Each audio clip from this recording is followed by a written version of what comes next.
All right. So yeah, I have a quick lightning talk about the Pollster pattern, and it's about polling or getting live updates for your data using polling. I know Yost just talked about how Socket.io was useful for him, so it's sort of the other side of that, I guess. Yeah, so I'll just get into it.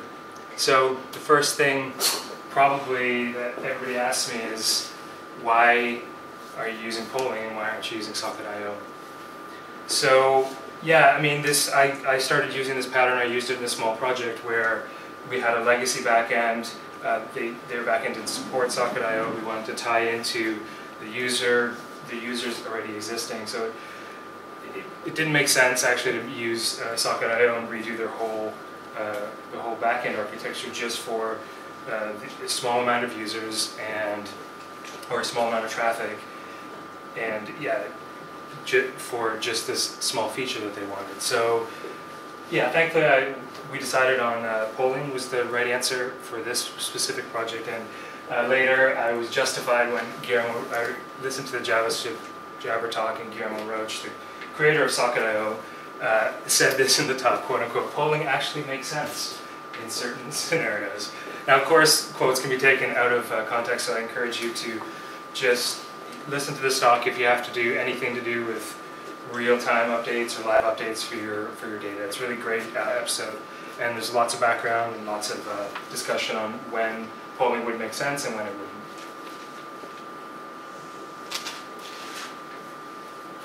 Okay, so I'm just going to actually walk through a tiny app that shows how this pattern is used. So this is that route definition. So we're going to look at some GitHub pulls, and there's some other routes. So just a route that doesn't need the live polling or the live updates. And we're going to just default to that route. Pretty straightforward. Okay, so directly from the Ember guides, this is how they say you should refresh your models. So walking through this, we're just grabbing the first or the latest 3 pull requests from the Ember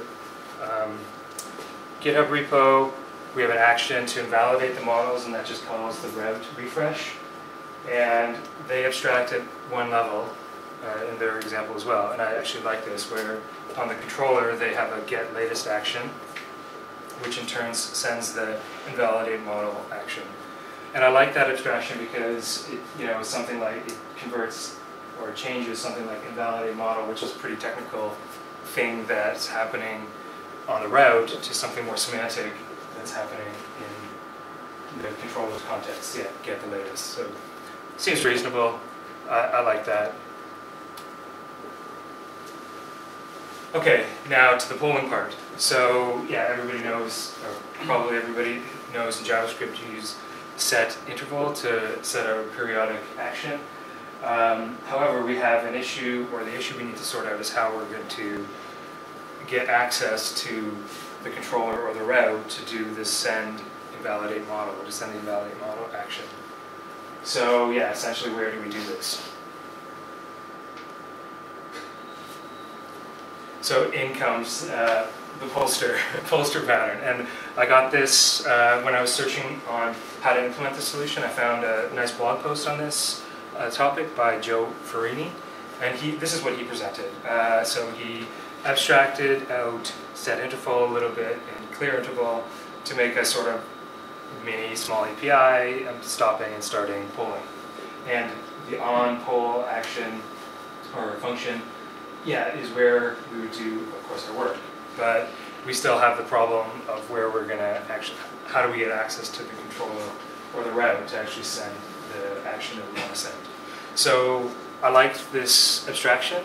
I thought it was similar to the way that the Ember guides present how to abstract something like invalidate models to something like get latest. So I thought it was a reasonable pattern to use, but I wanted to take it one step further, or at least make it more Ember-ish, in my opinion, of course. So this is what I came up with. I mean, probably we can poke holes in this as well, but the difference is, I still have start and stop, I skirted the issue of on poll because now it's going to be something that anybody who creates this is going to have to, creates an instance of this, and will have to implement. So that actually solves the problem of how to get the context into this object. So how do we get control or route? I also added some protection, so double starts just don't do anything, and double stops also don't, it protects against that. I guess you can also, if you're instantiating this somewhere, you're not stuck to just the one interval, because yeah, you can override the interval as well. So it's more reusable, I think, than what was presented in the blog post. And of course, what we need to find a place to use this. Now, one of the things that's interesting about this, doing polling, of course, is it's going to be where you instantiate this, or where you start your timer or your pollster, and where you start and stop it, are dependent on the application. So this is one option for a basic use case where you want to replace the data. So when the route is initialized, you create your pollster with the signals you want to send, and that way when you activate the route, you start it. When you deactivate it, you stop it. The cool thing about this, one of the nice thing about this, is there are certain situations where you'll want to pause polling for a while if the user is interacting with some data. Like you don't want to live update data that a user is maybe editing or something. So you could also make actions to pause, send, catch the stop, call stop and start on the route. For the little project that I did, I actually didn't use this particular way of doing it. I instantiated the pollster on setup controller. It made more sense in that project because I didn't want to replace any data. I wanted to just update. So again, it depends on the exact situation of your data and the project you have, but this one works really well if you're just trying to show the latest. So I used GitHub pull requests because Twitter doesn't have a public API anymore. But yeah, tweets is the super obvious one to use or something if you wanted to. And that's it. So that's we all know Pollster, and we know his ears and eyes and nose right now, and that was his friend Pollster. So I hope you learned something. I have a small demo to prove that it works. Oh yeah, I hope it works. Okay. Yeah, so here's the little app. I'm in the other route right now. You can't see it, but that's where I am.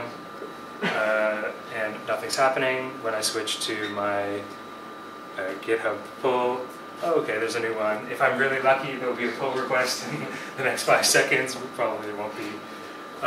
So we can look at the console output to see that it's refreshing. It is actually working, so that number will increase every 5 seconds because I printed that out.